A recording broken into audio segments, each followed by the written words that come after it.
Boys, UFC 319 this weekend. And like what we do with every of these pay-per-views, we got the tier list here. As you can see on screen, we got best, good, mid, bad, and worst. And if this is the first time you guys are watching this tier list, this UFC pay-per-view tier list, then pretty much for best and worst, we can only choose one fight on this card to put here. But good, mid, and bad, best believe we can stack it up. Now, looking through it, I don't know if we're going to have that many bad fights on this card. There's a few here, but I don't know if we're going to have that many bad. There's definitely a few mid ones. There's some fights on here that I'm excited to watch. Like, there's a high possibility of a finish on a lot of these cards.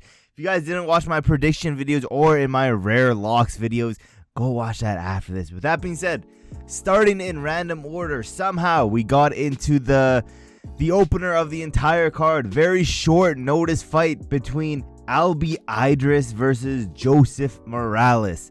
Morales hasn't fought in 3 years. It's going to be one of those fights where it's like, why did they even make this? For now, it'll go into bad just simply because it's the only fight that we have here so far, so it has to go in one of these. It'll go into the worst one, but moving down, we'll put this in the best one just for now because, like I said, it's the only one we have here. We have to have at least one here. We got Unk versus Unk, Edson Barboza, Drakkar Klose. This is going to be a fun matchup. I think, Barboza is going to be too fast for Klose. I think there's a possibility of some nasty spinning shit to land. I think we're going to have a knockout here. I'm hoping for a flat line. I think this is a good fight. It's not the best out of all of these, best believe, but it's going to go in best for now. I'm excited, semi-excited for this one, but let's just keep moving down. We're going to overtake it already. We got Asakura, Tim Elliott. Where do I put this one, though? Where do I put the Unks? I'll keep it in mid for now. Maybe we'll play around with it later. But Tim Elliott, Asakura. Again, I think Unk is getting flatlined here. I think Asakura is going to land a nasty, flying knee and cold flatline out my boy Tim Elliott. I'm excited for this one. It's the opener of the pay-per-view. It's time we see if, Asakura is even top 15 level in the UFC. Let's keep moving down, though. MVP, Gerald Cannonier. I am not that excited for this one. I'm not going to lie. I think, I think it takes a very specific style and a very specific opponent that is going to make a MVP fight super entertaining. I think this one is going to be a very in and out, outpointing your opponent type of fight from MVP. I'm not that excited for it because I just think MVP is going to piece up Gerald Cannonier for 3 rounds, gain a 30-27. I don't think it's going to be all that interesting. I don't think, yes, Cannonier's chin has been cracked recently, but that's by some of the bigger power punchers in this division. I don't think MVP has the power to really hurt in and out Gerald Cannonier like that. However, I could see Cannonier hurting MVP, but I just don't think he's going to be able to reach him because of that in and out movement. It's going into mid right now. I'm not that excited for it at all. It's definitely out of the whole main card, my least anticipated fight. Moving down, though, we got Chase Hooper versus Alexander Hernandez. And is it just because I am a huge Alexander Hernandez hater? Maybe that's why I have it in good. But I'm excited for this one. Hopefully we get a Paddy versus Michael Chandler type of performance from Chase Hooper. I want to see him take down Hernandez and bloody him up. And yeah, I'm excited for this one. I'm gonna be hate watching it because I gotta see Hernandez lose. I'm going into good for now. And again, it's probably just because I'm a day one Alexander Hernandez hater. Moving down, though, let's get into that co-main event. I'm getting suckered into the AA Ron Pico hype train again, just like I did with Pitbull, just like I did with Patchy Mix.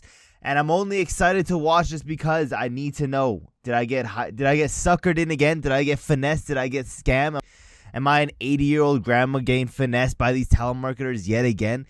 That's how I feel every single time we bring one of these outside organization dudes inside the UFC and give them a top at least 15 level fighter, and I pick them in their debut.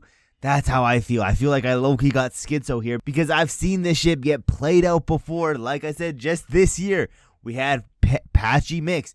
We had, was it this year that we had Pitbull? I believe so. We had those two guys, and I haven't learned my lesson yet. I'm excited for this one. Co-main event is definitely one.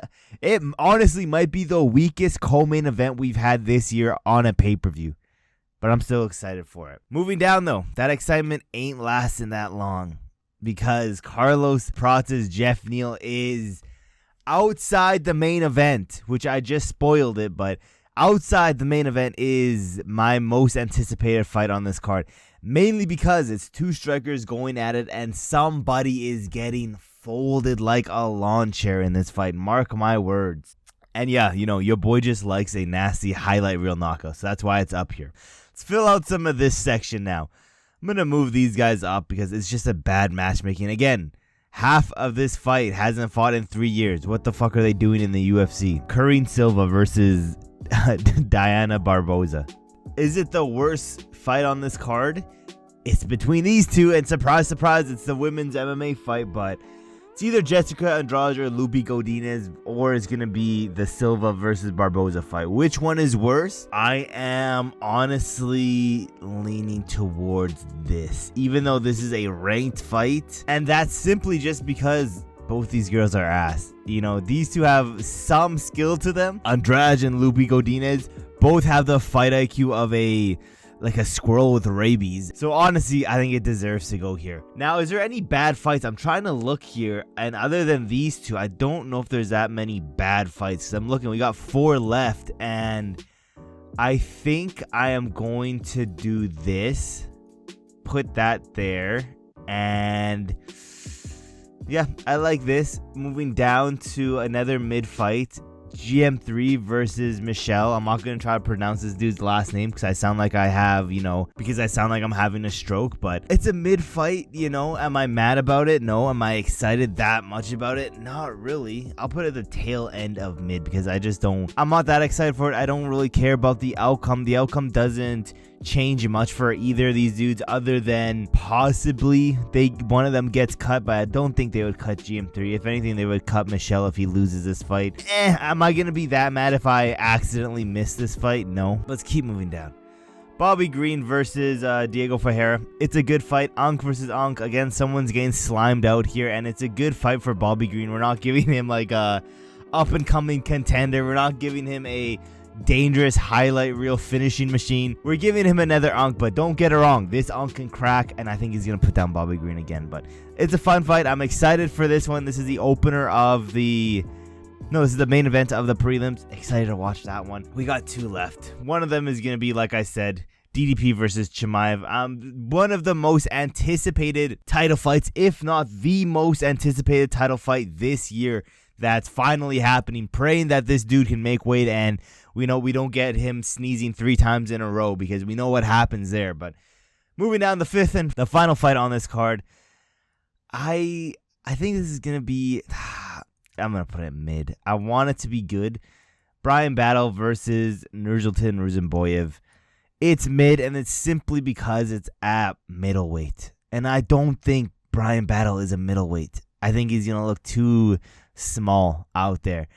Mid-fight, this is how we look. Literally a perfect tier list down. But let me know in the comments below what you guys think of this tier list. Would you match up a little bit different? Which one is the worst? Let me know in the comments below. But thank you guys for watching to the end of the video. And I will see you guys in my next video.